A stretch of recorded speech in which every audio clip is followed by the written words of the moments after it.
जय हिंद दोस्तों, MPPSC 2.0 में आप सभी का स्वागत है। दोस्तों, आज की इस वीडियो में हम लोग बात करेंगे भ्रष्टाचार की, यानी करप्शन की। दोस्तों, यह दूसरा वीडियो होगा। यदि पहले वीडियो की बात करूं तो पहले वीडियो में मैंने डिस्कस कर दिया है कि भ्रष्टाचार है क्या, उसके प्रकार कितने होते हैं, कारण और प्रभाव।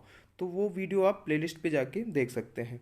आज के इस वीडियो में हम लोग बात करेंगे कि भ्रष्टाचार को कम कैसे किया जा सकता है।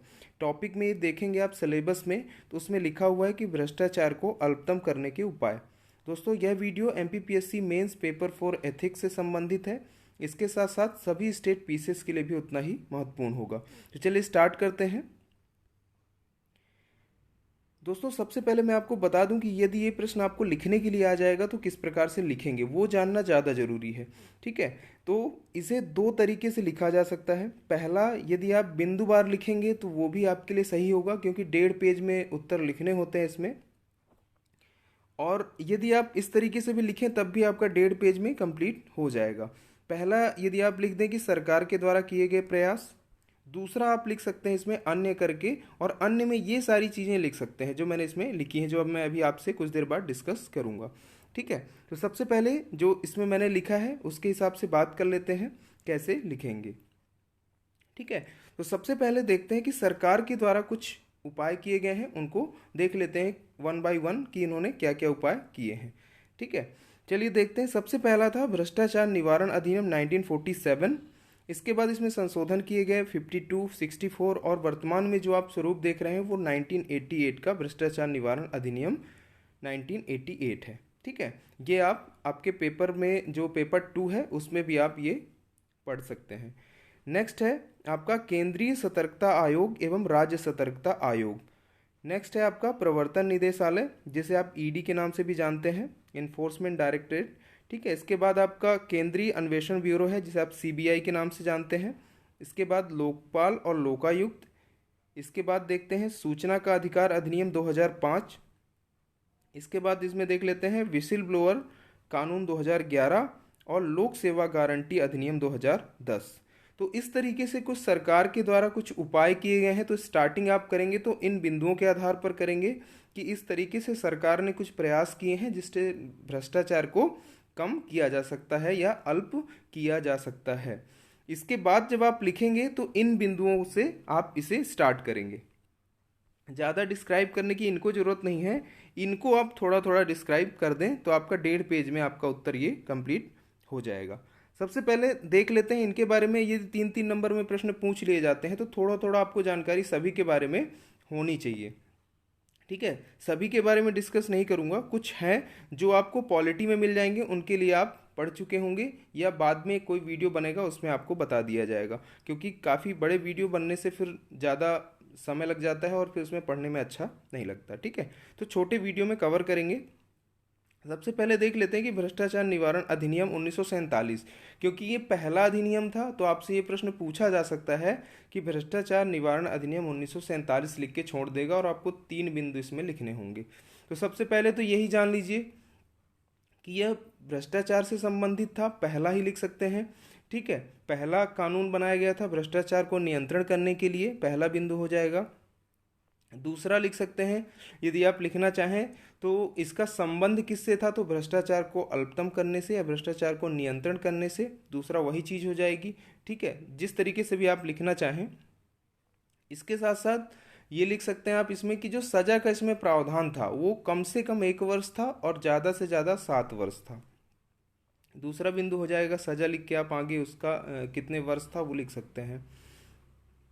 अगला देख लेते हैं हम लोग इसमें कि जो उपहार या पारितोषिक जो दिए जाते थे लोक सेवक को, वो इसमें धारा 161 के तहत लिखा गया है। ठीक है, उसके तहत आएगा, ये आप तीसरे बिंदु में लिख सकते हैं। तो 2 से 3 बिंदु आपके इसमें हो जाएंगे। पहला इसमें अधिनियम था भ्रष्टाचार का। ठीक है, तो ये ध्यान रखें। अगला हम लोग बात करते हैं इसमें दूसरा 1952। तो ये दूसरा था, तो इसमें आप लिख सकते हैं कि भ्रष्टाचार निवारण से संबंधित यह दूसरा अधिनियम था, इसमें लिख सकते हैं। और इसमें जो सुनवाई थी वो विशेष न्यायालय इसमें करती थी, ये ध्यान रखें। तो ये दूसरा बिंदु हो जाएगा। सजा का जो प्रावधान किया गया था वो धारा 165 के तहत इसमें किया गया था, वो लिख सकते हैं।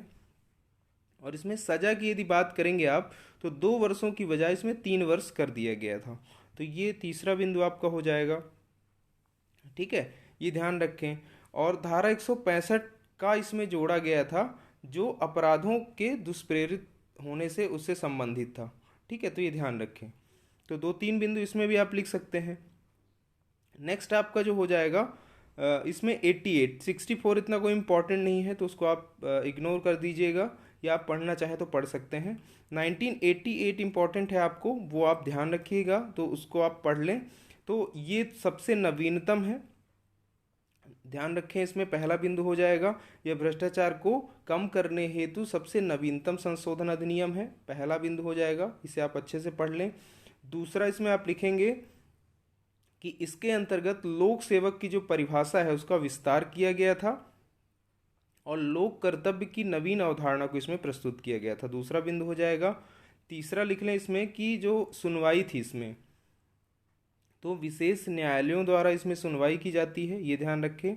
और चौथा बिंदु इसमें लिख लें कि धारा 7 से लेकर 15 तक यदि रिश्वत के अपराध होंगे और कोई अन्य अपराध होंगे, तो उनके जो जुर्माने हैं उनको सूचीबद्ध इसमें किया गया है। तो ये 3 से 4 पॉइंट हैं। ये 1988 जो है ये इम्पॉर्टेंट है, और 1947, तो इन दोनों को आप ध्यान रखें। इसके बाद देख लेते हैं हम लोग कि केंद्रीय सतर्कता आयोग। केंद्रीय सतर्कता आयोग इसलिए इम्पॉर्टेंट है क्योंकि ये बार बार आपसे पूछा जाएगा, और पॉलिटी में भी आपसे पूछा जाएगा, तो उसको ध्यान रखें कि इसमें है क्या।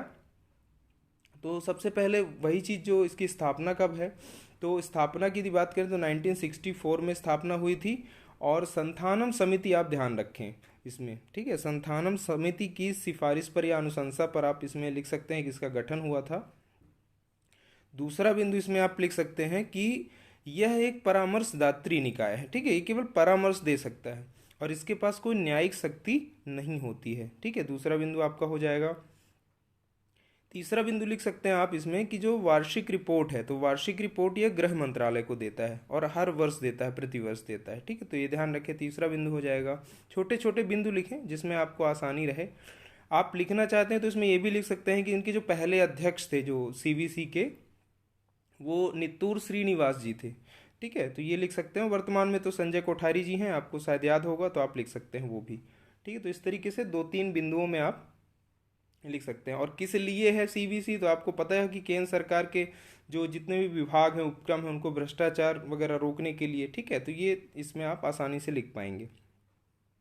अगला आप देखेंगे इसमें कि ईडी। ईडी में यदि बात करें तो ईडी इस टाइम वैसे भी काफ़ी चर्चा में रहता है कि जो राजस्व विभाग के आप देखें घोटाले होते हैं, उनमें ईडी हमेशा सामने आता है। ठीक है, अब इसकी स्थापना की यदि बात की जाए तो स्थापना इसकी 1 मई 1956 को की गई थी। और यदि अधीन बात करें किसके अधीन में है, तो वित्त मंत्रालय के अंतर्गत ये आता है, और राजस्व विभाग जो होता है उसके अंतर्गत। ठीक है, ये लिख सकते हैं। मुख्यालय इसका नई दिल्ली में है, और भ्रष्टाचार को रोकने के लिए ये एक विशेष बल के रूप में कार्य करता है, ये भी आप इसमें लिख सकते हैं। ठीक है, अगला देख लेते हैं हम लोग। तो इसमें अगला जो बिंदु है, केंद्रीय अन्वेषण ब्यूरो, तो अगला है सीबीआई। इसके बारे में बात कर लेते हैं। अभी वर्तमान में काफ़ी चर्चा में है ये सुशांत सिंह राजपूत का जो केस चल रहा है, उसके संबंध में आप देख ही रहे होंगे इस टाइम पे। तो आपको ये भी 3 नंबर में पूछा जा सकता है, और ये काफ़ी इम्पोर्टेंट भी है। तो आप इस पे ध्यान रखें कि इसका यदि फुल फॉर्म भी आपसे पूछ रहे तो केंद्रीय जांच ब्यूरो है, सेंट्रल ब्यूरो ऑफ इन्वेस्टिगेशन के नाम से जाना जाता है, ये ध्यान रखें। और इसमें ऋषि कुमार शुक्ला जी जो कि एमपी कैडर से ही हैं, तो वो भी ध्यान रखें आपको, क्योंकि इम्पॉर्टेंट है और एमपी से संबंधित है, तो ये चीज़ पूछी जा सकती है। ठीक है, अब यदि 3 नंबर में ये आपसे प्रश्न पूछ लिया जाए तो आप कैसे लिखेंगे वो भी देखते चलें। तो पहला इसमें बिंदु लिख सकते हैं, इसका पूरा नाम क्या है, तो केंद्रीय जांच ब्यूरो इसका पूरा नाम हो जाएगा। आप यदि लिखा ना हो उसमें तो आप ये लिख सकते हैं।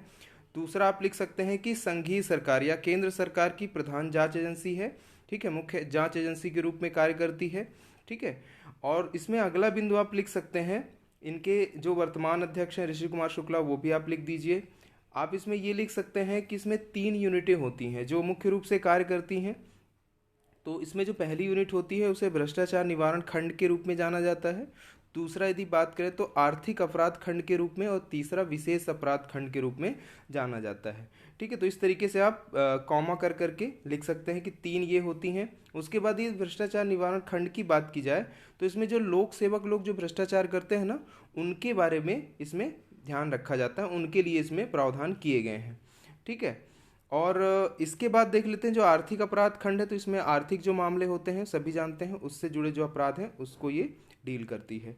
नेक्स्ट बात करें कि विशेष अपराध खंड जो तीसरा बिंदु था, तो उसमें क्या होगा, तो हत्या, डकैती, धोखाधड़ी, ये जो भी चीज़ें होती हैं तो विशेष अपराध खंड इसमें काम करता है। तो इस तरीके से आप सीबीआई को भी लिख सकते हैं। हाल ही का जो केस है, आप सुशांत सिंह राजपूत विशेष करके उसमें लिख सकते हैं कि हाल ही में जो सुशांत सिंह राजपूत केस की छानबीन भी सीबीआई कर रही है। ठीक है, तो इस तरीके से आपका ये करंट से भी रिलेट हो जाएगा और आप इसे लिख भी पाएंगे। ठीक है, आगे देखते हैं इसमें लोकपाल और लोकायुक्त। ठीक है, तो ये लोकपाल और लोकायुक्त आपने अन्ना हजारे के समय देखा होगा, काफ़ी चर्चा में आया रहा होगा। ठीक है, तो इसको भी हम पॉलिटी के हिसाब से डिस्कस करेंगे। जो हमारे जो वीडियो होंगे, थोड़ा वीडियो इसमें बड़ा बनाना पड़ेगा ताकि आपको आसानी से समझ में आए, तो इसे स्किप किया जा रहा है अभी यहाँ पे। इसके बाद सूचना का अधिकार अधिनियम जो है, तो सूचना का अधिकार अधिनियम भी आपने देखा होगा कि आर्टिकल 19(1) के तहत आता है, और इसमें भी काफ़ी समय लग जाएगा, तो इसको भी अभी हम लोग डिस्कस नहीं करेंगे। फिर भी यदि आपको आवश्यकता होगी, यदि आप चाहेंगे कि ये वीडियो आपको मिल जाए, तो आप मुझे बता दीजिएगा। हालांकि हम लोग इसको पॉलिटी में पढ़ चुके हैं, जो लोग ये वीडियो देख रहे होंगे वो पहले से इसे तैयार कर चुके होंगे। फिर भी थोड़ा बहुत बता देता हूँ आपको कि जो आर्टिकल 19(1) का है, 1 या 1 का है, उसमें सभी नागरिकों के लिए जो वाक एवं अभिव्यक्ति की आज़ादी दी गई है, स्वतंत्रता की आज़ादी दी गई है, तो मूल अधिकार के अंतर्गत आता है भाग 3 में। ठीक है, 12 से 35 हमारे मूल अधिकार हैं, उसके अंतर्गत ये आता है। ठीक है, तो ये ध्यान रखें आप, उसके लिए ये है। और इसमें होता क्या है मुख्य रूप से कि कोई यदि आप आवेदन कर देते हैं, जैसे आपको आरटीआई, ठीक है, तो उसमें आप देखे होंगे आरटीआई ही है मुख्य रूप से, आप कंफ्यूज ना है। सूचना का अधिकार अधिनियम 2005 आरटीआई है, यदि आप इसमें कंफ्यूज हो रहे हैं, अधिनियम लिखा है तो। ठीक है, तो उसमें क्या होता है कि आप कोई भी जानकारी आप प्रशासन से मांग सकते हैं। कोई भी आपको जानकारी यदि आवश्यकता है तो आप आसानी से, आप मान लीजिए एक छोटा सा एग्जांपल ले लें, आपको अपनी कॉपी ही निकलवानी है। ठीक है, तो आप उसमें क्या कर सकते हैं, एक आरटीआई दायर कर सकते हैं और अपनी कॉपी देख सकते हैं। तो आपको सूचना का अधिकार है, आप उसमें मांग सकते हैं। ठीक है, और इसमें होता क्या है कि जो भी संबंधित लोक सेवा अधिकारी को यदि आप आवेदन देते हैं तो 30 दिन के भीतर आपको सूचना इसमें प्रदान करनी होती है। तो ये ध्यान रखें। और यदि मान लीजिए कोई किसी के जीवन से संबंधित कोई चीज़ है, बहुत ही इंपॉर्टेंट चीज़ है, तो उसमें 48 घंटे रखा गया है। तो ये थोड़ी सी चीज़ें हैं जो आपको मैंने बता दिया है। बाकी जब हम लोग विस्तार से पढ़ेंगे सूचना का अधिकार अधिनियम 2005, उसमें हम लोग डिस्कस करेंगे। ठीक है, तो ये चीज़ें हैं, ध्यान रखें इसमें। विसिल ब्लोअर कानून 2011 की यदि बात की जाए तो ये भी कानून काफ़ी बड़ा है, ये भी आपको 1 पेज में करीब होगा, तो वो भी मैं आपको बता दूंगा। फिर भी थोड़ा सा बता देता हूँ कि विसिल ब्लोअर होता क्या है। तो विसिल ब्लोअर एक व्यक्ति होता है जो क्या करता है, एक मुखबरी आप मान लें, मुखबरी के रूप में आप देख सकते हैं। मुखबरी आप मूवीज़ वगैरह में भी देखे होंगे, ठीक है, आप पुलिस विभाग में देखे होंगे, सेना में आपने देखा होगा। इनके माध्यम से क्या किया जाता है, किसी अपराध को पकड़ने का काम किया जाता है। कोई भ्रष्टाचार होता है, उसके बारे में कोई जानकारी है, वो व्यक्ति क्या करता है, उसको उजागर करता है। और इसको रोकने के लिए, इस भ्रष्टाचार को रोकने के लिए एक अधिनियम लाया गया था, क्योंकि इनको सुरक्षा भी देनी आवश्यक थी। तो इनके लिए एक अधिनियम लाया गया था, विसिल ब्लोअर कानून 2011। ठीक है, तो इसके बारे में हम लोग अगले वीडियो में डिस्कस करेंगे। वीडियो बन चुका है, वो आपको मिल जाएगा। ठीक है, आगे देख लेते हैं। इसमें एक बिंदु और है कि लोक सेवा गारंटी अधिनियम 2010। ठीक है, ये भी सिटीजन चार्टर से ही संबंधित था। आपने देखा होगा कि जो नागरिक घोषणा पत्र था, नागरिकों को यदि सही तरीके से जानकारी, समय पर मिल जाए जानकारी, तो उसके लिए ये अधिनियम लाया गया था। ठीक है, और उनकी जो शिकायतें हैं उनका भी निराकरण सही समय से हो सके, और उनको कुछ दंड भी दिया जा सके ताकि वो सही समय पर काम कर पाएँ। तो ये भी आप ध्यान रखें इसमें। ठीक है, तो ये कुछ चीज़ें थी। यदि अब सरकार के प्रयास आप लिखेंगे तो इस तरीके से लिख सकते हैं, एक एक दो दो बिंदुओं में। हालांकि इनको ज़्यादा डिस्क्राइब नहीं करना है, आप केवल बिंदुवार लिख सकते हैं कि इस प्रकार से सरकार ने कुछ संस्थाओं के माध्यम से संस्थागत प्रयास किए हैं, सरकार के प्रयास किए हैं, और इन्हें अल्पतम करने के कुछ इस तरीके से उपाय सुझाए जा सकते हैं। तो ये आप सुझाव लिखेंगे जो मैं अभी आपको बताऊँगा इसमें। ठीक है, आगे देखते हैं। और ये जो मैंने अभी बताया आपको, ये 3 नंबर में आपसे, यदि आप एमपीपीएससी मेंस की तैयारी कर रहे हैं, चाहे 2019 या 20 कोई भी हो, तो आपको जो 3 नंबर में जो प्रश्न पूछे जाएंगे वो इन्हीं में से पूछे जाएंगे। ठीक है, तो इसका भी ध्यान रखें। इस चैप्टर से ये सारी जो भी 3 नंबर वाले प्रश्न है, ये काफ़ी इंपॉर्टेंट हो जाते हैं। आइए देखते हैं सबसे पहले इसमें है क्या। तो भ्रष्टाचार को अल्पतम करने के उपाय, इस तरीके से पॉइंट में भी आप लिखेंगे तो आपका 1.5 पेज भर जाएगा। और स्टार्टिंग में आप भ्रष्टाचार की छोटी सी परिभाषा देकर और उसे आप आगे कंटिन्यू कर सकते हैं। ठीक है, सबसे पहले देखते हैं कि इसमें पहला बिंदु क्या है इसका। तो पहला बिंदु इसमें हमने लिया है कि भ्रष्टाचार के लिए पहला बिंदु इसमें है कि प्रशासन ने नागरिकों एवं समाज की भागीदारी को बढ़ावा देना। जो प्रशासन में है, यहाँ पे ने लिख दिया है मैंने, तो इसको ध्यान रखिएगा, जस्ट सेकेंड। प्रशासन ने नहीं है यहाँ पे में कर दीजिएगा। ठीक है, वो गलती से लिख गया होगा। तो प्रशासन में नागरिकों एवं समाज की भागीदारी को बढ़ाना पहला बिंदु हो जाएगा आपका। तो कैसे बढ़ाते हैं इसमें, ठीक है, ये जानना ज़्यादा जरूरी, कि एक लोक सेवक को ये जानना ज़्यादा जरूरी होगा कि ये काम कैसे किया जाए। ठीक है, तो सबसे पहले ये जानना जरूरी है कि कैसे भागीदारी को बढ़ाया जाए। तो लोगों के साथ यदि आप रहेंगे, जैसे आप मान लीजिए एक राजस्व अधिकारी हैं, आप लोगों के बीच में ही रहते हैं, एक तहसील में आपकी पोस्टिंग है, तो आप क्या करेंगे उनके साथ, यदि आपके संवाद अच्छे हैं, आप एक अच्छे प्रबोधक संप्रेषण हैं, आपकी मनोवृत्ति अच्छी है, आप पूर्वाग्रह से ग्रसित नहीं है, आप जितने भी पॉइंट्स हैं इसमें एथिक्स के अंदर उनको यूज कर लें, और आपको एक निष्कर्ष के रूप में एक लाइन मिल जाएगी जो आपको इसमें सहायता करेगी लिखने में। इस बात का विशेष ध्यान रखें। ठीक है, तो जो लोग होंगे, जो जिस गांव में आप कार्य कर रहे हैं, जिस तहसील स्तर पे आप काम कर रहे हैं, उन लोगों का यदि आपको सहयोग मिल जाएगा और उनमें से एक आदमी आपका कोई विसिल ब्लोअर की तरह भी कार्य करेगा, तो वो आपको जो भी भ्रष्टाचार हो रहा है उस क्षेत्र में, तो उसकी जानकारी यदि वो आपको देता है, तो आप सही तरीके से भ्रष्टाचार को कम करने में मदद कर सकते हैं। ये इस बात का ध्यान रखें। ठीक है, अगला बिंदु इसमें है कि जागरूकता। अब जागरूकता कैसे होगी, तो जागरूकता तभी होगी जब आपको भ्रष्टाचार के विषय में जानकारी हो। ठीक है, तो शिक्षा जरूरी है। ई गवर्नेंस इसमें मैंने लिखा है, यदि आप सही तरीके से, आप पहले तो क्या होता था कि हाथों हाथ पैसे दे के काम किया जाता था, तो उसमें जो ठेकेदार लोग होते थे वो सीधे पैसा उसमें हड़प लेते थे। पर अभी क्या हो गया, ई गवर्नेंस के माध्यम से पैसा जो है डायरेक्ट बेनिफिट ट्रांसफर, डीबीटी आपने सुना होगा, तो उसके माध्यम से क्या होता है कि सीधे ही आपके अकाउंट में चले जाते हैं। तो उसमें ई गवर्नेंस का काफ़ी योगदान है, एक एक बिंदु में आप लिख लें। सरकारी प्रयास जो मैंने आपको बता दिए, ठीक है, उस तरीके से किए जा सकते हैं। और जन सहभागिता, ठीक है, लोगों की भागीदारी, यदि गांव के लोग मिलजुल कर आपस में कार्य करते हैं और ऐसी जो सूचनाएं हैं, ऐसी जो भी गतिविधियां हो रही हैं उनके क्षेत्र में, उनकी जानकारी यदि लोक सेवक को देखते हैं, तो भ्रष्टाचार को क्या किया जा सकता है, उसमें समाप्त किया जा सकता है। आगे देख लेते हैं हम लोग कि इसमें जो एक प्रावधान किया गया था, इनको संरक्षण दिया गया था लोक सेवकों को या सिविल सेवकों को, संवैधानिक संरक्षण 311, इसमें सुधार करना चाहिए ताकि इनकी जो विवेकाधीन शक्तियां हैं उनको कुछ कम किया जा सके और सही तरीके से भ्रष्टाचार को रोका जा सके। तो ये बिंदु आप ध्यान रखें।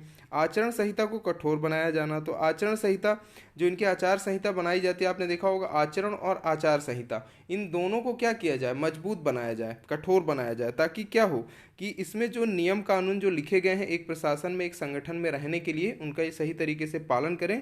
और यदि ये सही तरीके से पालन नहीं करते हैं लोक सेवक, तो इनको क्या किया जाए, दंडित भी किया जा सके। तो उनके लिए भी कड़े प्रावधान किए जाने चाहिए, ये ध्यान रखें।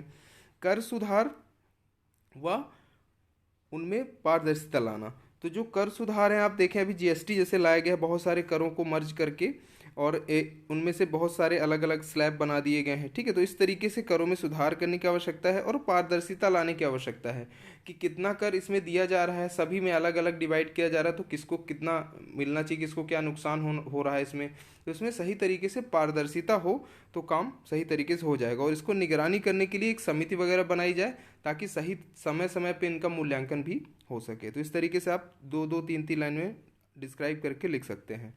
सामाजिकरण के प्रभाव को रोकना, देखिए सामाजिकरण में क्या होता है, सामाजिकरण का अर्थ ही है समाज से जुड़ा होना, और सामाजिकरण का यदि आप अर्थ समझेंगे तो ऐसा कोई मूल्य जो आप समाज से सीखते हैं। ठीक है, समाज से सीखते हैं, समाज में रहकर सीखते हैं, क्योंकि आप देखे होंगे कि समाज में, मैंने पिछले वीडियो में भी बताया था कि समाज में जो आपको रिश्वत मिलती है उसे काफ़ी अच्छा माना जाता है कि चलो ऊपर से कमाई हो गई, आज की, आज का दिन निकल गया। ठीक है, तो इस तरीके से दिमाग में लोगों के अभी भी है कि इस विभाग में चले जाएंगे तो ज़्यादा पैसे हैं, इसमें ज़्यादा आमदनी होगी हमारी, हमारे तो पैसे भी खर्च नहीं होंगे भाई, एटीएम का इस्तेमाल तो होगा ही नहीं, बाकी सब चीज़ ऊपर से ही हो जाएगा। तो जो समाज में इस तरीके से जो भ्रांतियां हैं लोगों के मन में, इसको पहले समाप्त करना होगा। और कैसे करना होगा, वही जागरूकता वाली बात आ जाएगी, शिक्षा, ई गवर्नेंस, सरकारी प्रयास और लोगों की सहभागिता, उसके माध्यम से ही इसको कम किया जा सकता है। तो सामाजिकरण के प्रभाव को रोकना, इसमें आप लिख सकते हैं एक दो लाइन। आगे देखते हैं चुनाव की जो प्रक्रिया है उसमें नवीन सुधार लाना। अभी जैसे देख ही रहे थे आप बीच में, ठीक है, वीवीपैट हो गया तो नया आया है अभी, तो और भी ऐसी सुविधाएं होनी चाहिए, थम की व्यवस्था होनी चाहिए। ठीक है, थम से जिससे कि आप आगे आपका परीक्षण किया जा सके, आपकी वोटर आईडी कार्ड है उसका सत्यापन सही तरीके से हो पाए, तो कुछ इस तरीके से होना चाहिए उसमें। और भी जानकारी हो सकती है कि जैसे आपका यदि ई गवर्नेंस की बात करें तो आजकल क्या है, कंप्यूटर आधारित बहुत सारी ऐसी चीज़ें हो गई हैं कि जिसमें आप जैसे थंब वाली केस हो गया कि आप थंब लगाएंगे तभी आपका आगे परिचय हो पाएगा कि ये अमुक व्यक्ति है। ठीक है, इसके साथ साथ यदि आप वहाँ पे आएंगे एक ओटीपी आपके मोबाइल पे आएगा कि आप ही वो अमुक व्यक्ति हो, इस तरीके से भी किया जा सकता है, जैसे बैंकिंग सिस्टम में किया गया है उस तरीके से भी किया जा सकता है। जिन लोगों को वोट डालना है उनको एक दिन पहले मैसेज जाएगा कि आप जो है कल सुबह मैसेज देने आए। तो इस तरीके से कुछ नई नवीन चीज़ें हैं, उन पर प्रयास करना चाहिए सरकार को, जिससे कि भ्रष्टाचार को कम किया जा सके। ठीक है, इसके बाद देख लेते हैं कि अधिकारी एवं कर्मचारियों की जो सेवा शर्तें हैं उनको आकर्षक बनाना। देखिए, यदि सेवा शर्तों को आप आकर्षक बना देंगे तो उसमें क्या होगा कि लोगों को काफ़ी सुविधाएं हो जाएंगी। ठीक है, जैसे आप मान लीजिए कि आपको 10 साल में, यदि पुलिस विभाग की ही बात कर लें तो 10 साल में देखें तो आप एक प्रमोशन मिलता है, फिर उसके बाद आगे जाएंगे तो फिर 20 साल में एक प्रमोशन मिलेगा, क्योंकि 60 साल की सर्विस है तो ये स्लैब बनाए गए हैं। यदि सही समय पे उनको प्रमोशन दे दिया जाएगा वो जल्दी से बढ़ जाएंगे और उनका जो पदोन्नति कर दी जाएगी, और उनमें क्या है, उसमें पैसे का भी उनको बेनिफिट होगा। साथ साथ में समय समय पर यदि महंगाई बढ़ रही है तो उनको समय समय पर उनके महंगाई भत्ते दे दिए जाएं, जिससे उनको काफ़ी आसानी हो। और पेमेंट कम होती है तो जाहिर सी बात है ऐसी कुछ परेशानियां उनको आती रहती हैं, और कम वेतन तो मुख्य कारण है ही। यदि उनको सही तरीके से कर लिया जाए तो क्या हो जाएगा, लोग काम करने के लिए भी इच्छुक होंगे। और जैसे आप देखते हैं कि सिक्योरिटी होती है एक जॉब की, तो वो जो जॉब की सिक्योरिटी के लिए यदि वो सरकारी विभाग में आए हैं तो उनका जो उद्देश्य है वो पूरा हो जाएगा। तो ये एक दो लाइन में आप उसे लिख सकते हैं।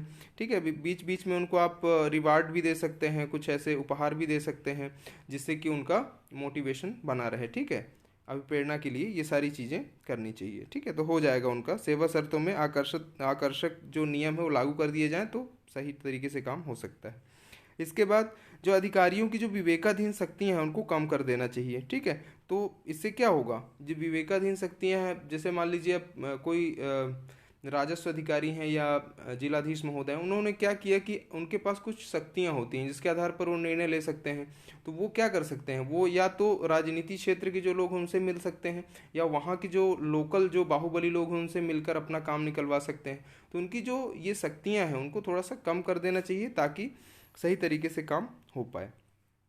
आगे ये कॉमन पॉइंट है, ये सभी को याद रखना चाहिए और इसके बिना कुछ हो भी नहीं सकता कि नैतिक मूल्यों को इसमें बढ़ावा देना चाहिए ताकि क्या हो, निस्वार्थता। आपने एक नोलन का एक आपने नियम पढ़ा होगा, उसमें 7 तरीके की उन्होंने बात की थी।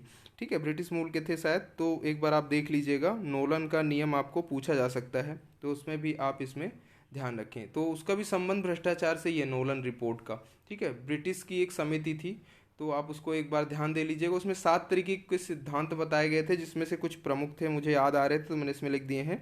निस्वार्थता, सत्यनिष्ठा, वस्तुनिष्ठता, उत्तरदायित्व और पारदर्शिता। तो इस तरीके से इनको यदि आप बढ़ावा देते हैं तो क्या होगा, आप भ्रष्टाचार को कम कर सकते हैं। तो इस तरीके से और भी बहुत सारी चीज़ें हैं, आप इसमें लिख सकते हैं कि भ्रष्टाचार को कैसे कम कर सकते हैं, पर जो मुख्य थी वो मैंने इसमें लिख दिया।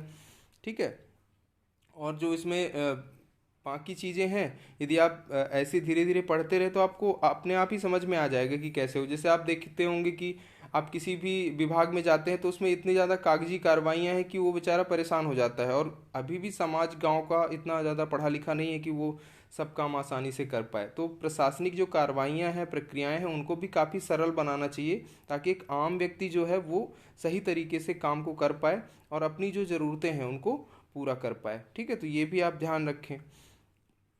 कुछ चीज़ें थी।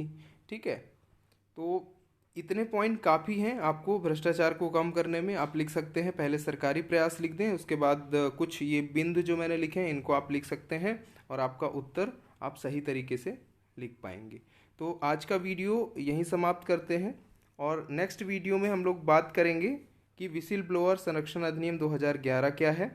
ठीक है, ये वीडियो आपको मिल जाएगा।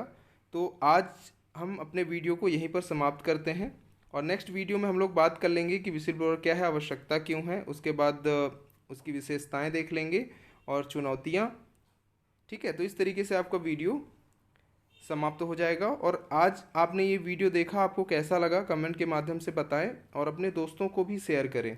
और प्रश्न को हमेशा ये ध्यान रखें कि आपको मेंस में कैसे लिखना है उतना ही लिखें, ज़्यादा पढ़ने की इसमें आवश्यकता नहीं है, क्योंकि भ्रष्टाचार तो बहुत बड़ी चीज़ है। आप निबंध में भी लिखते हैं तो 1000 शब्द में लिख सकते हैं, 250 शब्दों में भी लिख सकते हैं, पर आपकी डिमांड केवल 1.5 पेज की है, तो ज़्यादा पढ़ने की इसमें आवश्यकता नहीं है। 1.5 पेज, 2 पेज मैक्सिमम आप इसको तैयार करें, इससे ज़्यादा पढ़ने की आवश्यकता नहीं है। और 3-3 नंबर वाले जो प्रश्न हैं उनको 3 लाइन 4 लाइन से ज़्यादा ना लिखें, इतना ही पढ़ें और उनको बार बार रिवीजन करें, और आपका इसमें हो जाएगा। तो वीडियो देखने के लिए बहुत बहुत धन्यवाद, और अपने दोस्तों को शेयर ज़रूर किया करें। जय हिंद।